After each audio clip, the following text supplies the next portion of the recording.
So a lot of people on YouTube talk about their wins, their losses, but not often do people actually discuss their current ongoing struggles. And maybe this is a vulnerability issue, maybe this is like a lack of reflection or metacognition, or maybe the idea just never popped into their brains. But today I'm going to discuss with you a personal ongoing struggle of mine.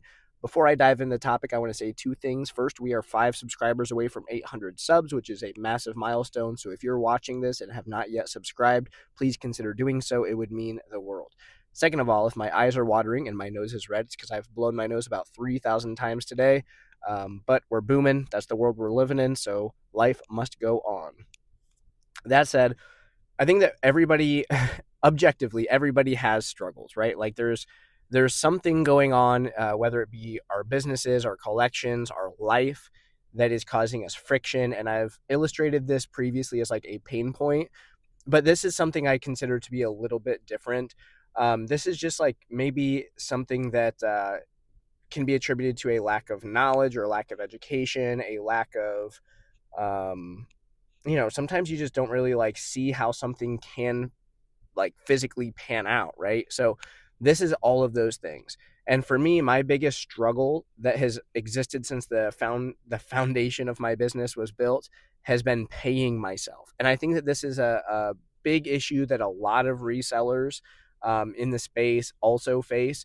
And I'm going to break this topic down for you in the way that I see it. And at the end, I'm going to be seeking your advice and your input based on what I've described to you, like what makes sense for you.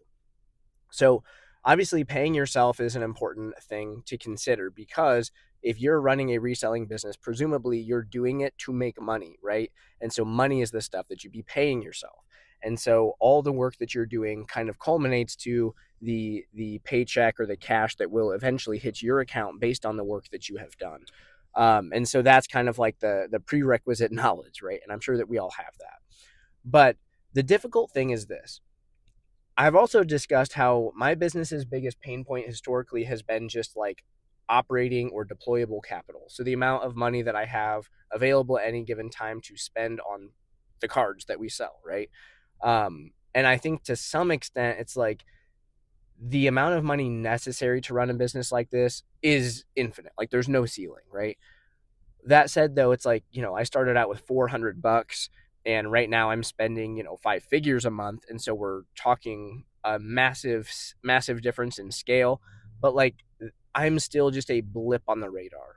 Like to some people in this space, I'm not even a blip on the radar. I'm a speck of dust that they breathed in and farted out, right? So it's just, I guess that's not how that body works, right? Anyway, point being, it's like, 5 figures for me a month in spend is a lot because I came from $400 total seed money. But conventionally speaking, it's like 5 figures only takes you so far. And with that said, I'm incentivized to continue plowing money back into the business. Another big incentive to continue plowing money back into the business is just the nature of like the tax structure. And I'm not a tax professional, so everything I'm about to say is basically a guess. I'm uneducated. I'm just a dude sitting in a vehicle. So, there's accrual basis and cash basis, and most people in this space, I would guess, are filing via cash basis, which is money in versus money out. To my understanding, again, consult a professional. But with that said, it's like your tax obligation is a direct reflection of the amount of money that you have left over at the end of the year. So if you spend less than you make, which, in terms of personal finance is a brilliant idea, but if you do that in this business, it means that you have some kind of like tax obligation. Now, the upside of that is it means you made money.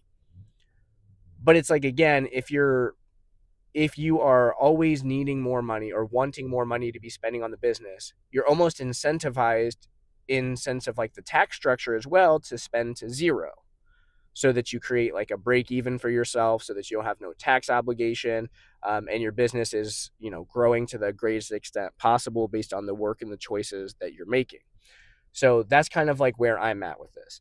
And I view this as kind of like kicking the can down the road. So filing cash basis is literally just kicking the can. You're not going to pay the bill this year, so you kick it. You're not going to pay the bill that year, you kick it, right? But eventually the can gets so big that you go to swing a kick and you break your toe. And it's like, oh, well, now I have to face this. And it's not the tax bill that's the scary thing. It's just like the size of the business. And so because of what I just explained to you, the only way that kind of makes sense for me to think about this is like, I guess I'll do some like 7th grade math. That's my favorite thing on this channel, at least. So let's say, just for the sake of like easy round numbers, that you are doing, let's say $30,000 as your 90-day total. So your gross revenue per business quarter is like $30,000. That puts you, the annual scope of that is 120K per year, and the kind of like the monthly revenue would be like 10 grand on that. Sorry, my brain is a little bit foggy. I am sick as a dog, folks. But yeah, so you're basically selling 10K worth of cards a month. Like, that's nothing to sniff at, but again, it's a blip on the radar. So if you look at like just the math that we've done on this channel, you can probably extract 10% of your business's revenue without completely imploding the thing, right? That's kind of just what I was laying out to you, but the actual like percentages is just another math problem that you are responsible for, that's completely conditional based on what the work you're doing is. That said, though, let's look at that 10% number, because two things want to occur ideally for your business. Like, none of us are big enough. I say none of us. Some probably are, but like none of us probably want to like cease to grow our business. So we want to do two things. We want to grow our business and get paid. So for that to happen, if we look at like a 10% extraction, and this is totally theoretical, folks, you have to do the math for yourself. But like, if we look at a theoretical 10% extraction, it's like, well, 5% of that could go towards continuing to grow the business so that we don't reach a point of stagnation. And then 5% can go to the business, 5% can go in your pocket, right? Well, it's like, okay, 10% of $10,000 is $1,000. And so your business grows by $500 a month and you get paid $500 a month. Well, that's not like covering anybody's cost of living. Even if you have like a paid for mortgage and stuff, like health insurance is going to cost more than that. Your vehicle's insurance is going to cost, your cell phone bill, yada, yada, yada. So it's like, that's not going to allow you to exist on this plane, right?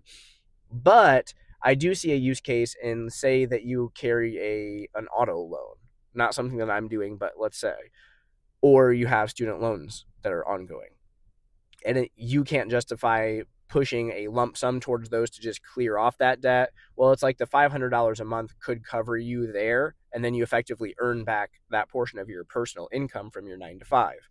So I see that as kind of making sense. But other than that, it's just like, $500 can help you out. It's more than probably most Americans have at any given time to cover an emergency.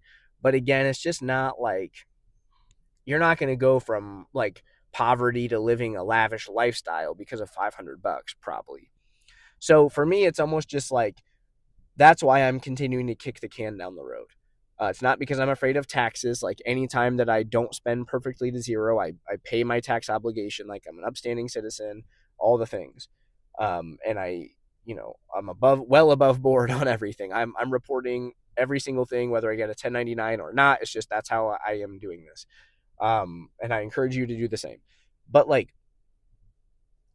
that's kind of like my thinking behind continuing to grow the can, because it's like, once you get enough critical mass to where it's like a life-changing amount of money if you cash out, just sending everything to Z&G, your sealed products to Green Shiz Consignments, sending all of your singles to, I don't know, DC Sports, or I think Chef Ken Lee has a raw consignment situation going on too. So it's like, you have channels to get rid of everything without doing the work.